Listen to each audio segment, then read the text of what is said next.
भारत माता की।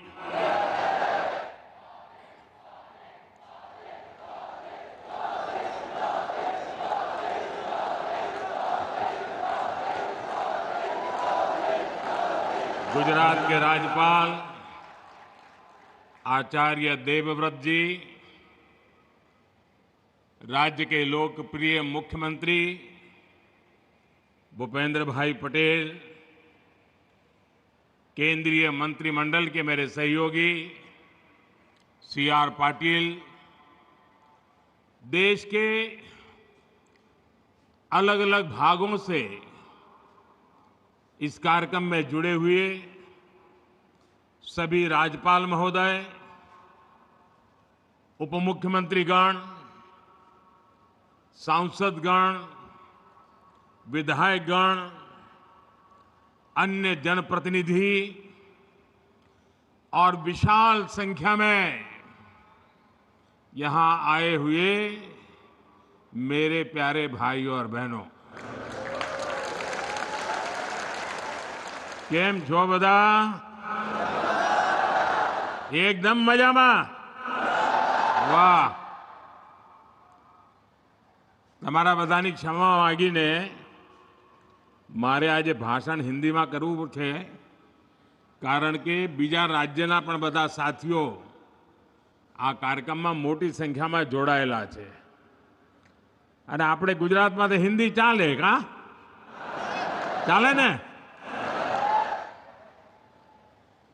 आज देश में गणेश उत्सव चारों तरफ उत्सव की धूम है।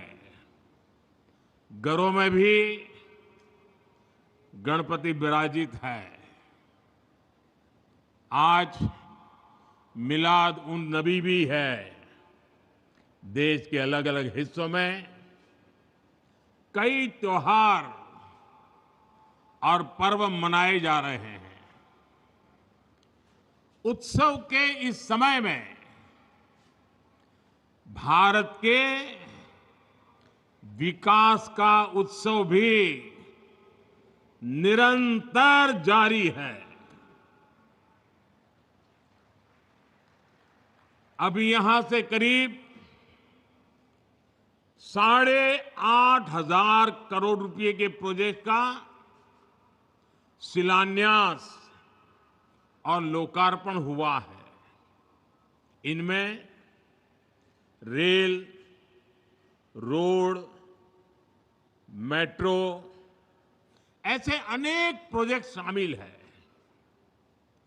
आज गुजरात के गौरव में एक और सितारा जुड़ा है। आज नमो भारत रैपिड रेल भी शुरू हुई है।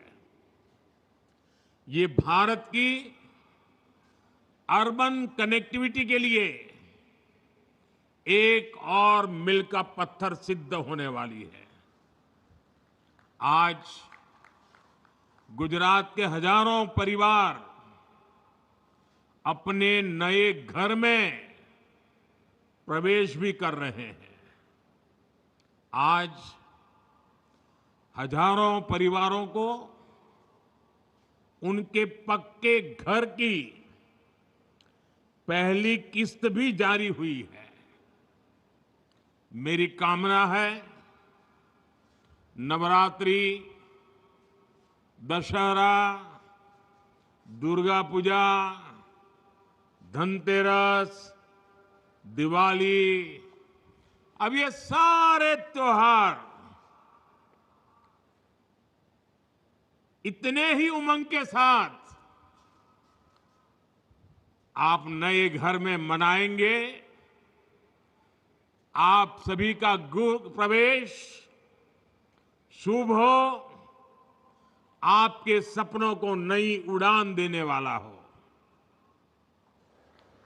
मैं विशेष रूप से उन हजारों बहनों को बधाई दूंगा जिनके नाम पर ये घर रजिस्टर हुए हैं।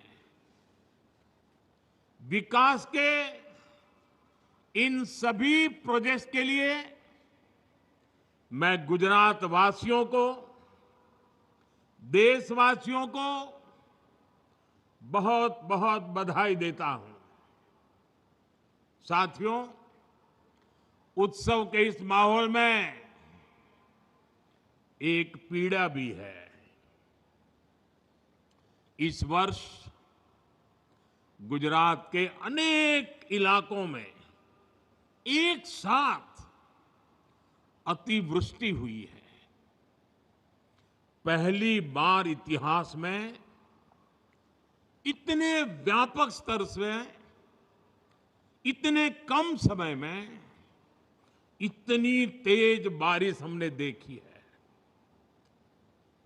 इक्का दुक्का जगहों में नहीं, बल्कि गुजरात के कोने कोने में ये स्थिति पैदा हुई और इसके कारण हमने अनेक स्वजनों को खोया है। जान माल की भी बहुत हानि हुई है।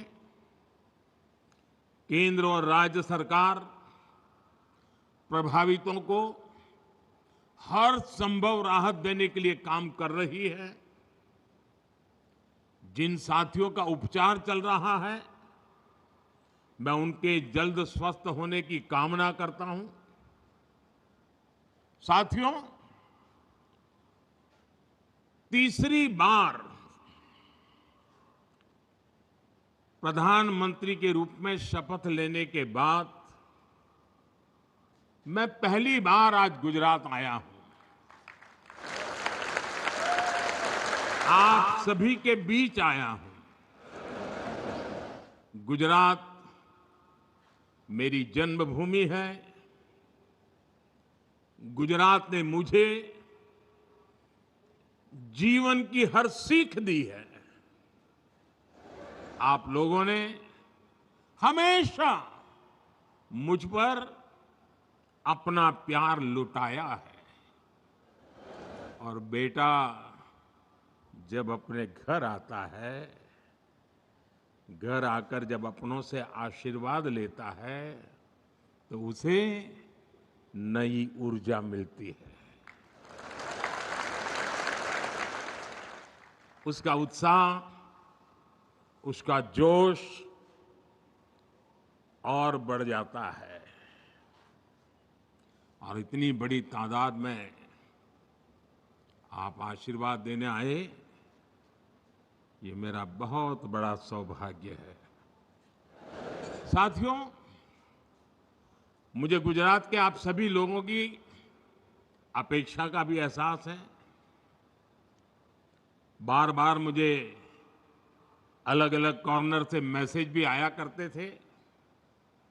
आप चाहते थे कि तीसरी बार शपथ लेने के बाद मैं जल्द से जल्द आपके बीच आऊं। और बहुत स्वाभाविक था। 60 साल के बाद देश की जनता ने एक नया इतिहास रचा है। एक सरकार को लगातार तीसरी बार देश की सेवा करने का अवसर दिया है। ये भारत के लोकतंत्र की बहुत बड़ी घटना है। और इसलिए गुजरात के मन में ये विचार आना कि हमारे नरेंद्र भाई पर तो हमारा हक है, उन्होंने तुरंत गुजरात आना चाहिए, आपकी भावना सही है। लेकिन राष्ट्र प्रथम का संकल्प दिलाकर आप ही लोगों ने मुझे दिल्ली भेजा है। मैंने लोकसभा चुनाव के दरमियान आप लोगों को, देशवासियों को एक गारंटी दी थी।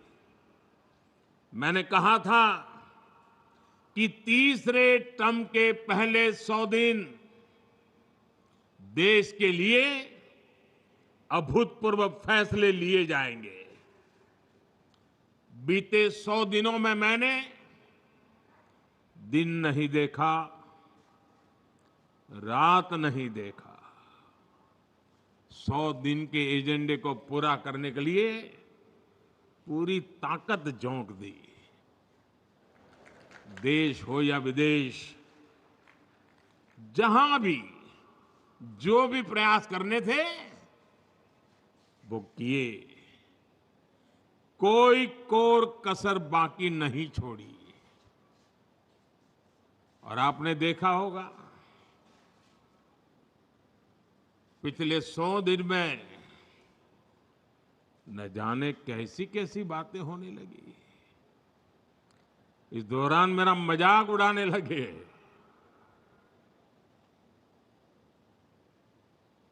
मोदी का मखौल उड़ाने लगे। भांति भांति के तर्क वितर्क बताते रहे, मजा लेते थे। और लोग भी हैरान थे कि मोदी क्या कर रहा है, क्यों चुप है, इतनी मजाक हो रही है, इतना अपमान हो रहा है। लेकिन मेरे गुजरात के भाइयों बहनों, ये सरदार पटेल की भूमि से पैदा हुआ बेटा है।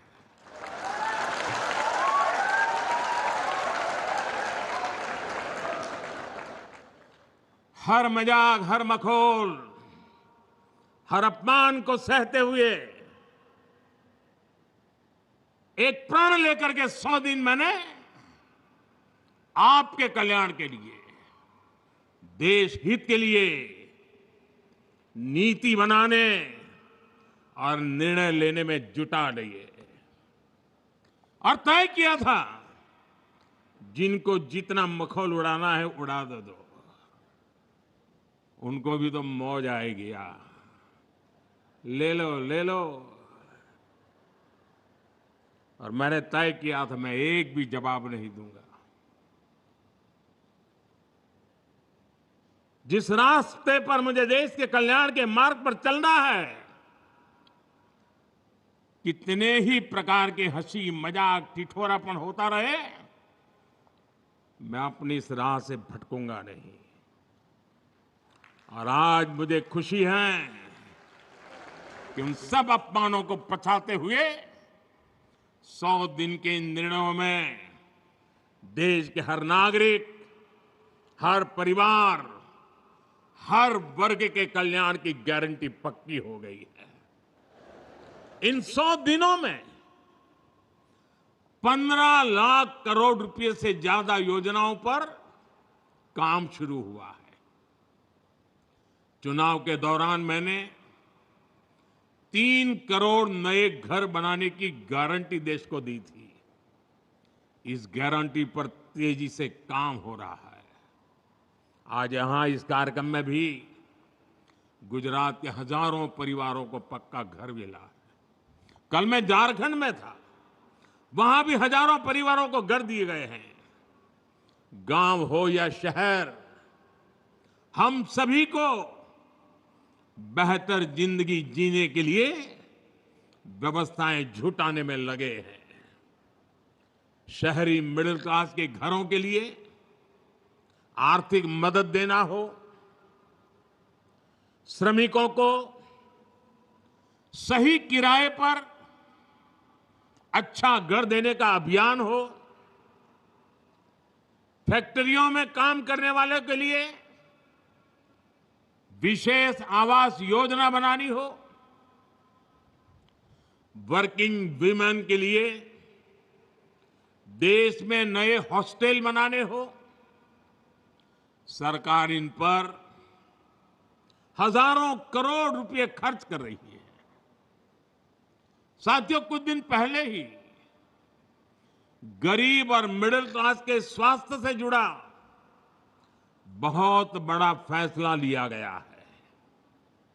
मैंने आपसे वादा किया था कि देश में 70 वर्ष से ऊपर के जितने भी बुजुर्ग हैं, सबको 5 लाख रुपए का मुफ्त इलाज मिलेगा। ये गारंटी भी पूरी हो गई है। अब मिडिल क्लास के बेटे बेटियों को अपने मां बाप के इलाज की चिंता नहीं करने पड़ेगी। अब आपका ये बेटा इसकी चिंता करेगा। साथियों, इन 100 दिनों में नौजवानों की नौकरी, उनके रोजगार, स्वरोजगार, उनके कौशल विकास के लिए बड़े फैसले लिए गए हैं। नौजवानों के लिए 2 लाख करोड़ रुपए का विशेष पीएम पैकेज घोषित किया गया है।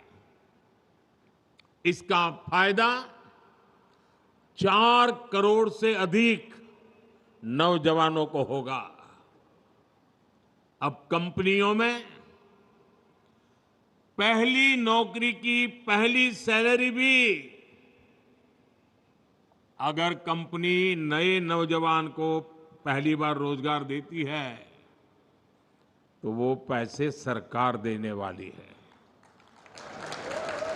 सरकार ने मुद्रा लोन, जिस मुद्रा लोन ने स्वरोजगार के क्षेत्र में एक नई क्रांति लाई है, बहुत सफल अभियान रहा है। उसकी सफलता को देखते हुए पहले 10 लाख रुपए तक मिलते थे, अब उसे बढ़ा करके 20 लाख रुपया कर दिया गया है। साथियों, मैंने माताओं बहनों को गारंटी दी थी कि देश में 3 करोड़ लखपति दीदी बनाई जाएगी। बीते सालों में 1 करोड़ लखपति दीदी बन चुकी है। लेकिन आपको खुशी होगी कि तीसरी टर्म में पहले 100 दिन में गुजरात सहित पूरे देश में 11 लाख नई लखपति दीदी बनी है। हाल में ही सरकार ने तिलहन उगाने वाले किसानों के हित में, तेलीबिया, उनके हित में भी बड़ा फैसला लिया है।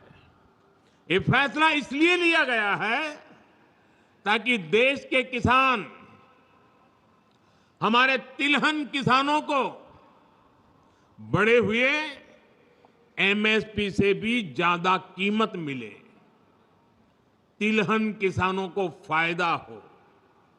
इसके लिए विदेशी तेल के आयात पर शुल्क बढ़ाया गया है। इससे सोयाबीन और सूरजमुखी जैसी फसलें उगाने वाले किसानों को बहुत लाभ होगा और देश को खाद्य तेल में आत्मनिर्भर बनाने के मिशन को भी गति मिलेगी। सरकार ने बासमती चावल और प्याज के निर्यात पर भी जो रोक लगी हुई थी उसे भी हटा दिया है। इससे विदेशों में भारत के चावल और प्याज की मांग बढ़ी है। इस निर्णय से भी देश के करोड़ों किसानों को फायदा होगा। साथियों, बीते 100 दिनों में रेल, रोड, पोर्ट, एयरपोर्ट और मेट्रो से जुड़े दर्जनों प्रोजेक्ट्स को स्वीकृति दी गई है। इसकी झलक आज के इस कार्यक्रम में भी दिख रही है, वीडियो में भी बताया गया। यहां गुजरात में कनेक्टिविटी से जुड़े ढेर सारे प्रोजेक्ट्स का शिलान्यास या लोकार्पण हुआ है। थोड़ी देर पहले मैंने मेट्रो से गिफ्ट सिटी स्टेशन तक सफर किया। इस दौरान अनेक लोगों ने अपने अनुभव साझा किए। अहमदाबाद मेट्रो के विस्तार से हर कोई खुश है। 100 दिनों के अंदर देश भर के अनेक शहरों में मेट्रो के विस्तार से जुड़े निर्णय लिए गए हैं। साथियों, गुजरात के लिए आज का दिन एक और वजह से भी खास है। आज अहमदाबाद और भूज के बीच नमो भारत रैपिड रेल चलने लगी है। नमो भारत रैपिड रेल देश में एक शहर से दूसरे शहर रोज आने जाने वाले हमारे मिडिल क्लास परिवारों को बहुत सुविधा देने वाली है। इससे नौकरी, पेशा, व्यापार, कारोबार और पढ़ाई लिखाई से जो साथी जुड़े हुए हैं उनको बहुत लाभ मिलेगा। आने वाले समय में देश के अनेक शहरों को नमो भारत रैपिड रेल कनेक्ट करने वाली है।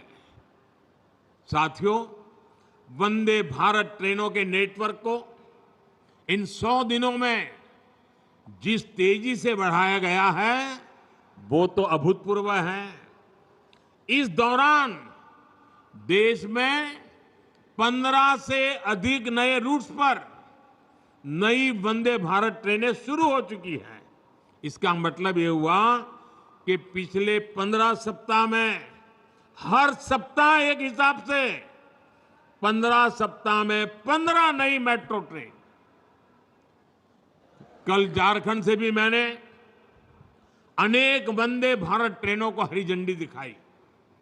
आज भी नागपुर सिकंदराबाद, कोल्हापुर पुणे, आगरा कैंट, बनारस, दुर्ग विशाखापट्टनम, पुणे हुबली वंदे भारत ट्रेन शुरू हुई है।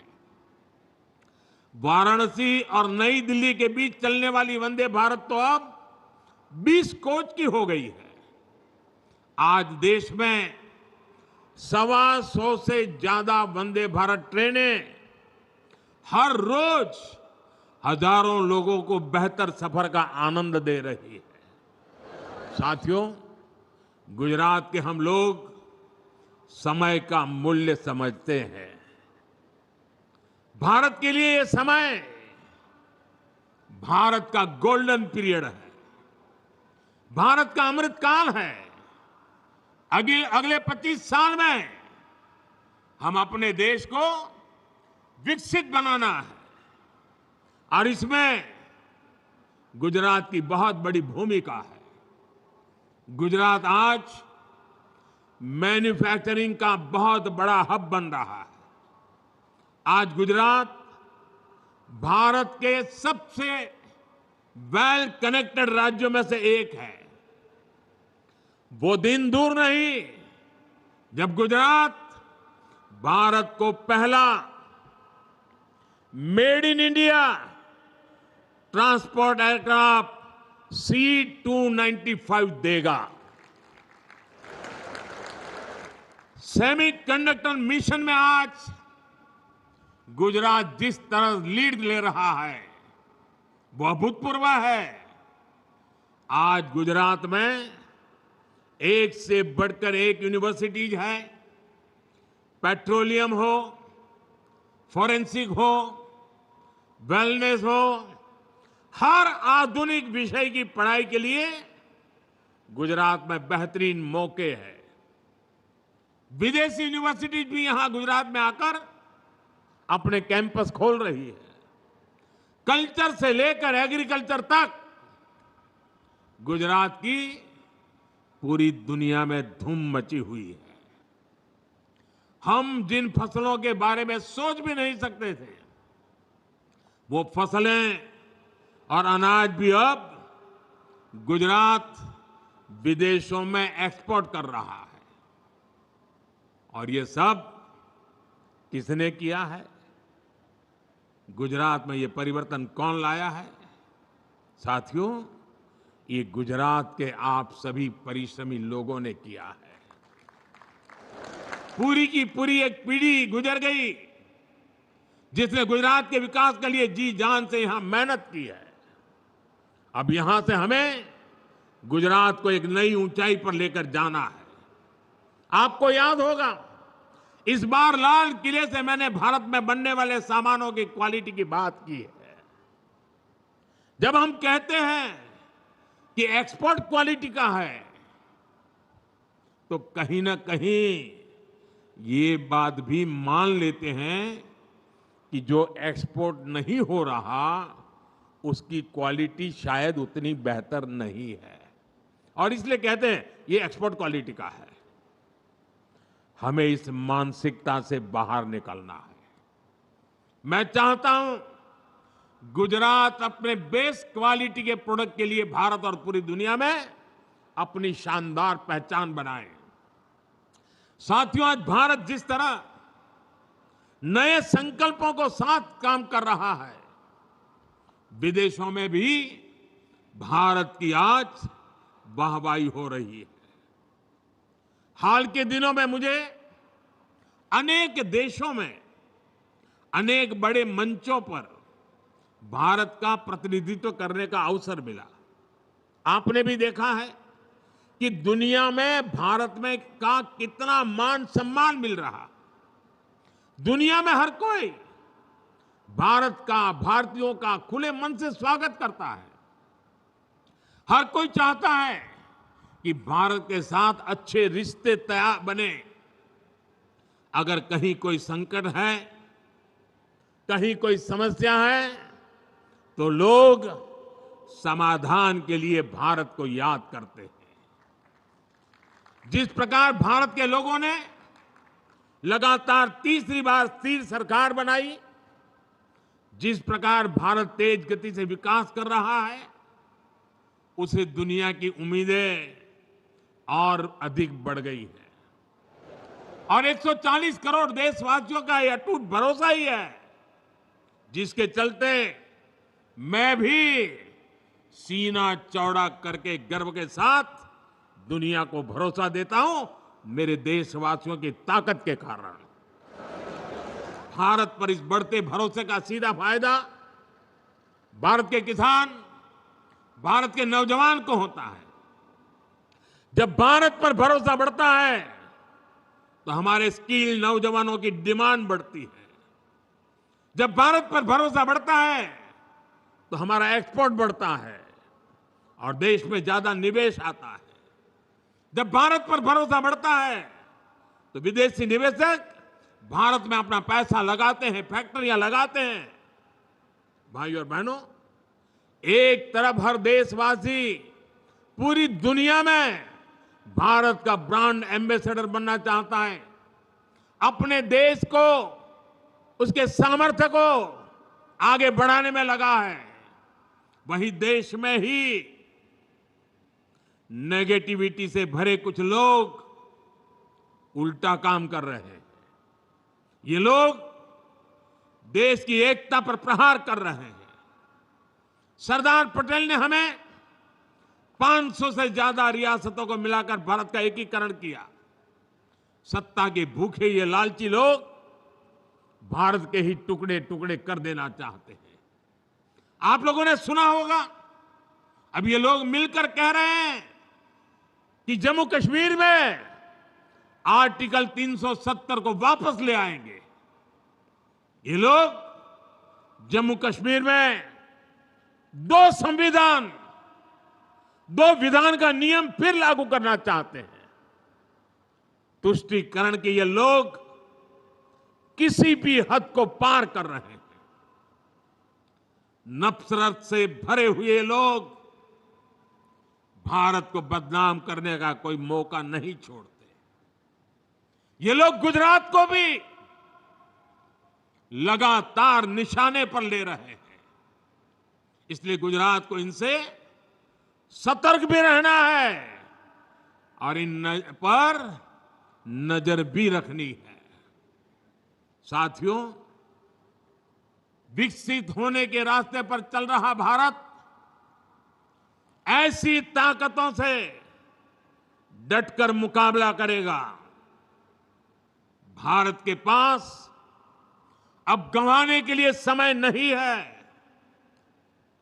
हमें भारत की साख भी बढ़ानी है और हर भारतीय को सम्मान का जीवन भी देना है। और मैं जानता हूं गुजरात इसमें भी अग्रणी है। हम सभी के प्रयासों से हमारे हर संकल्प सिद्ध होंगे। आज आप जिस उमंग के उत्साह के साथ आशीर्वाद दे रहे हैं, मैं अब गुजरात से नई ऊर्जा लेकर के आगे बढ़ूंगा, नई चेतना को लेकर के जीऊंगा। आपके लिए, आपके सपनों के लिए अपना पल पल खपा दूंगा साथियों।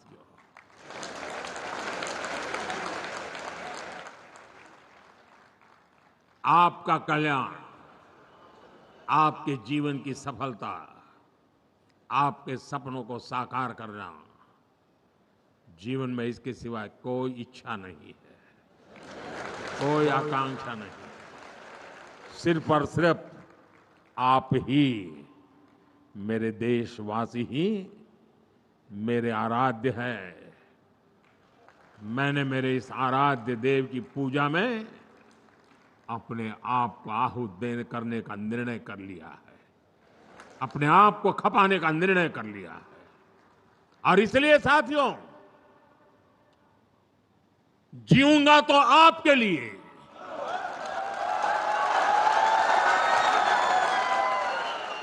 जूझता रहूंगा तो आपके लिए, जी जान से खपता रहूंगा तो आपके लिए। आप मुझे आशीर्वाद दें। करोड़ों करोड़ों देशवासियों के आशीर्वाद से, एक नए आत्मविश्वास के साथ, नए उमंग और नए हौसले के साथ मैं 140 करोड़ भारतवासियों के सपनों के लिए जी रहा हूं, जीता हूं, जीना चाहता हूं।